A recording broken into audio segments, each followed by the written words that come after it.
Hi, I'm Sonia, and you're watching Hot Indie News. I'm here with Chuck and Dana from Little Big, and I'm going to be talking to them a little bit about their new album. Sonia? I'm Dana. And I'm Chuck. Okay, and you guys are Little Big, right? That's right. Where's the name come from? Somewhat self-explanatory. Okay, Do you want to tell the other story? It's there another actually, story? well, it's also my favorite book. So, which I bought for Chuck when we decided we were naming the band. It's a really cool book about fairies in New York. Yes, So, Nice. I highly recommend it. Okay. How did you guys meet, form, get together? I was in a band previously, and we were looking for a bassist and put an ad out on Craigslist, and Chuck responded, and I had this sort of, I was outside the practice space, I think, before he came, and I saw him from a distance, and I was like, that's the guy. So I was like, sort Dana was of, talking on her phone, and I was like, I hope that's the singer for the band. So it kind of worked out really well. we had a band love at first sight moment. That's so cute. But I was really excited when I saw the ad because they said that they were specifically looking for a bass player for a band that had no guitars. But that's sort of how we ended up in this situation now where we use a lot of backing tracks, and it's kind of worked out really well. We use a lot of like old drum machine samples and keyboards and stuff now for the backing. And it's made for a really different sound. Yeah, It's very definitely. I was gonna ask like how you guys feel about it just being the two of you, and whether it's a different feel from being in a kind of a big full band. The first time that we ever practiced together was so awkward. I was like, okay, so here's just the two of us having a dance party by ourselves. Sometimes you only need two people for a dance party, though. It turns out all the time you only need two people for a dance party.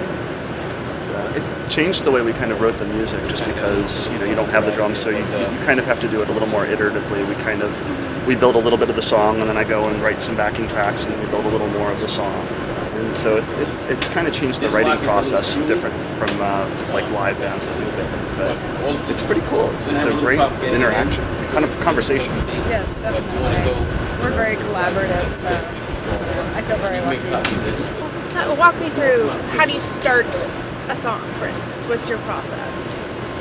Generally, Chuck will bring the beginning of a bass line or idea, or sometimes I'll bring the beginning of a vocal part, and then the other person will just go with it. We'll jam, and it'll come out the other end. Dana frequently brings a dictaphone to practice, and we'll kind of just start working on ideas, and we'll record kind of the basics of the song, and then I'll go take that, maybe workshop it at home, put some drums behind it, bring it back, and then usually the vocals and the lyrics are kind of the last thing to go on.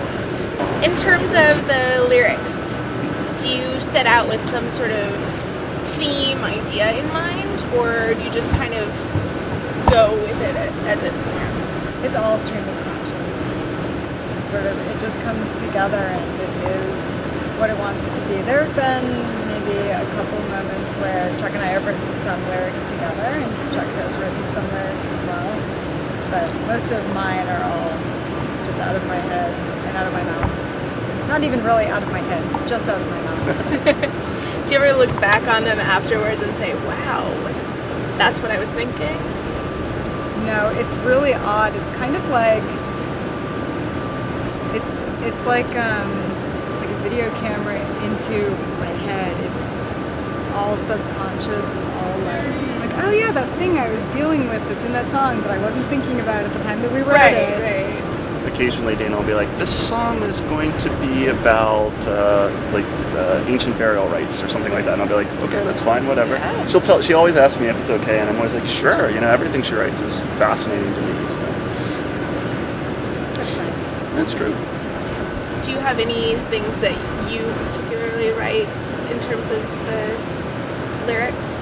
No, You take kind of point on that, but Most of them. yeah, I do the drum programming, and I do the keyboards and the bass, and so that's enough to keep me busy. Chuck does a lot. So we let sounds like it. Dana kind of controls. She likes to sing what she feels, and I think putting words in her mouth, unless they're really good words, unless it's like a really good cover or something. Tell me a little bit about your album, Oh yeah. the one you just put out. Well, the most interesting thing about it is that it's actually a comic book. How does that work? You want to talk about it? Sure. Well, I do a comic. It's a weekly comic that's on our website and Facebook page. And we multimedia our project together and made a comic book that's also a digital download. So the entire comic is actually a game of Marco Polo between our two cartoon characters. Should we show them? The cartoon characters? Yeah, Sure. So that's Little and Big. They're friends. They live in a treehouse. So, and yeah, we do a weekly comic about them, and then the comic book was kind of an extension of that. So Dana's a very visual person, so kind of bringing a visual aspect into the band was going to be significant from the very start. So, but yeah, if you buy the comic book, you get a digital download of the full album along with it. You can get an electronic version of the comic, or you can get an actual comic book, which we should have brought down. We should Had have we been brought one thinking. down. So we could be like, Maybe we'll show you one later. we'll vogue with it later. Right.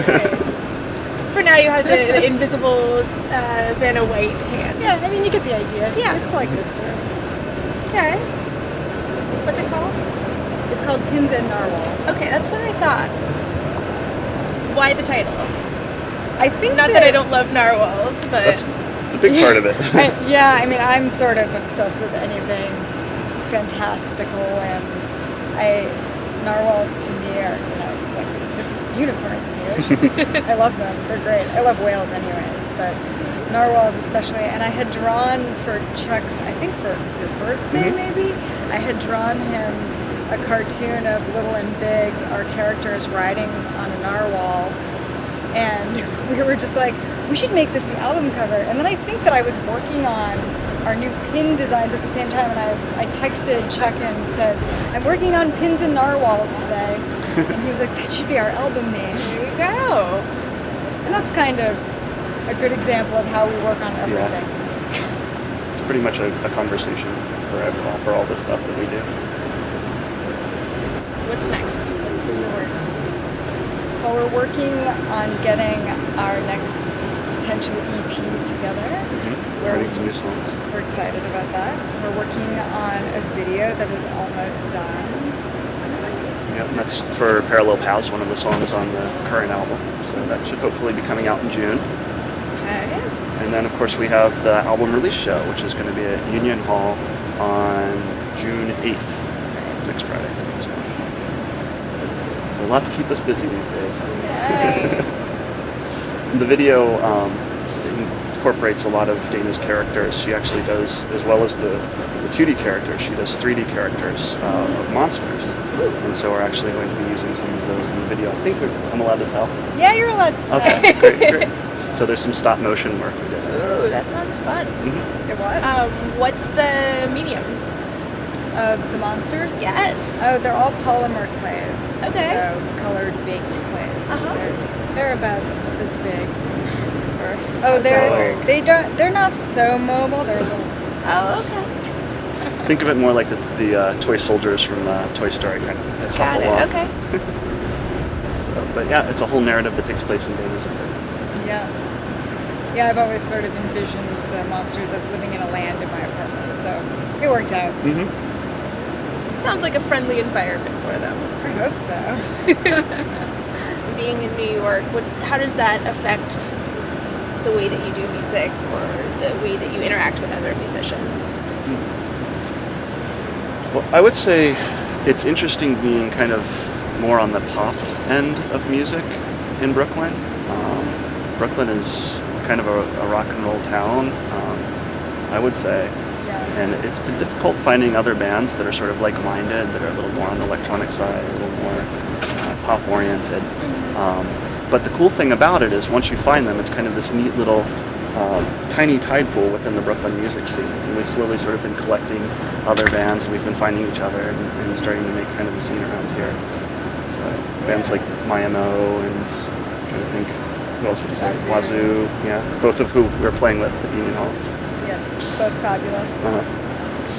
So, but it definitely seems like the music in general has sort of gravitated over towards Brooklyn.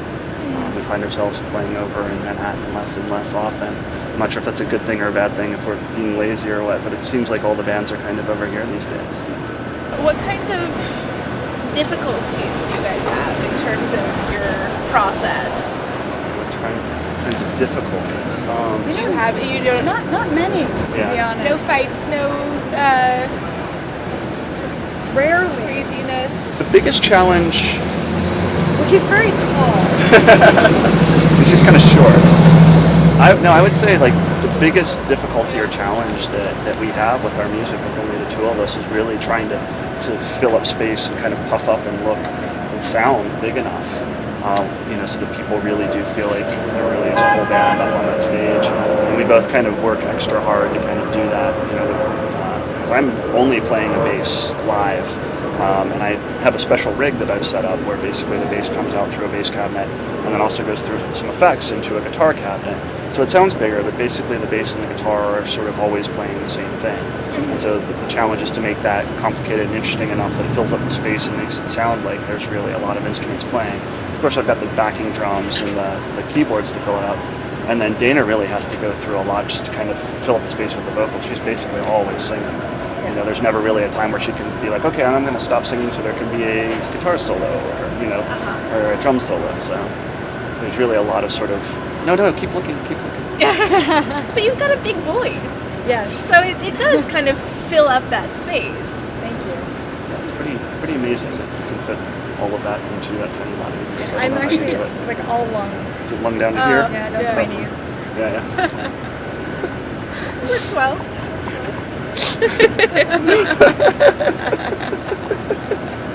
It's an attractive image, right? Yeah. I'm sure that's what people will be thinking when they see you live now. Kind of the opposite of people who have the legs up to here. You got the lungs down to here. That's why I wear so many dresses. It's what I Unsightly lung line. If people want to find out more about us, they can go to littlecomabig.com. It's spelled out, little comma big. We're on Facebook, we're on Twitter, and hopefully the video will be out on our YouTube channel in June, and maybe debuting other places depending on what comes about. And anything else you want to add? Everybody should come to our show on Friday. It's going to be awesome. It's going to be awesome. Alright, well, I'm looking forward to it. Great. To meet you guys. It was really nice to meet you. Nice meeting you. This is the comic book, and this is Little and Big, playing a game with Marco Polo. So, and you can see more of it if you buy it at littlecomabig.com.